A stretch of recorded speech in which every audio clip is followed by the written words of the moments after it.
नमस्कार राही। स्वागत है आपका रात के राही के आज के नए सफर में।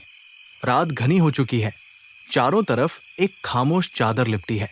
इस शांत और भावुक माहौल में आज हम सुनेंगे हिंदी साहित्य के सबसे चहेते कवि हरिवंश राय बच्चन जी के जीवन की एक ऐसी सच्ची और दर्द भरी दास्तान जो शायद आपने पहले कभी नहीं सुनी होगी। ये कहानी है उस इंसान की जिसने बच्चन जी को बच्चन बनाया, उनकी पहली पत्नी श्यामा।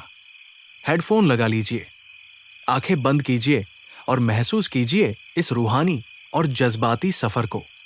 बात उन दिनों की है जब हरिवंश राय बच्चन जी को दुनिया नहीं जानती थी। वे बेहद कंगाली और तंगी के दौर से गुजर रहे थे। पैसों की इतनी किल्लत थी कि घर चलाना भी मुश्किल था। उसी दौर में उनके जीवन में आई श्यामा। श्यामा बेहद शांत, सरल और बड़े दिल वाली महिला थी।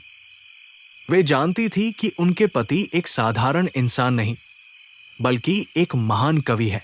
घर में गरीबी का तांडव था, लेकिन श्यामा ने कभी बच्चन जी के चेहरे पर शिकन नहीं आने दी। वे खुद भूखी सो जाती, पुराने कपड़ों में दिन काट लेती, लेकिन बच्चन जी को हमेशा लिखने के लिए प्रेरित करती। बच्चन जी लिखते और श्यामा उन्हें बड़े चाव से सुनती। कहते हैं ना राही कि खुशियों को नजर लगते देर नहीं लगती। धीरे धीरे श्यामा का स्वास्थ्य खराब होने लगा। उन्हें टीबी, तपेदिक जैसी जानलेवा बीमारी ने जकड़ लिया। उन दिनों इस बीमारी का इलाज बहुत महंगा और कठिन था। बच्चन जी के पास दवाइयों के लिए पैसे नहीं थे। वे रात रात भर जागकर ट्यूशन पढ़ाते, कविताएं लिखते ताकि श्यामा के लिए दवाइयां ला सकें। लेकिन श्यामा अपने से ज्यादा अपने पति की चिंता करती थी। जब बच्चन जी परेशान होकर उनके पास बैठते तो श्यामा अपनी कमजोरी छुपाकर मुस्कुरा देती और कहती, तुम चिंता मत करो, मैं बिल्कुल ठीक हूं।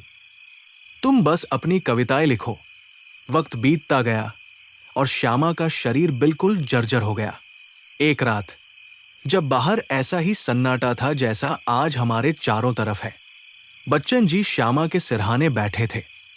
श्यामा ने बेहद कमजोर आवाज में बच्चन जी का हाथ अपने हाथ में लिया। उनकी आंखों में कोई शिकायत नहीं थी, बस एक गहरा संतोष था कि उन्होंने आखिरी सांस तक अपने कवि का साथ निभाया। और फिर उसी शांत रात में श्यामा ने हमेशा के लिए अपनी आंखें बंद कर ली। वो बच्चन जी को इस दुनिया के अकेलेपन में छोड़कर चली गई। श्यामा के जाने के बाद बच्चन जी पूरी तरह टूट गए थे। घर का हर कोना उन्हें काट खाने को दौड़ता, लेकिन जीवन यहां थमा नहीं। इस गहरे अंधेरे के बाद बच्चन जी की जिंदगी में दोबारा उजाला कैसे आया?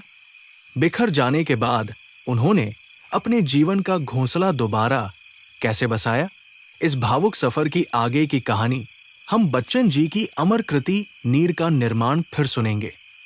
रात के राही के किसी अगले सफर में अब इसी भावुक, गहरे और सच्चे एहसास को अपने दिल में समेट लीजिए।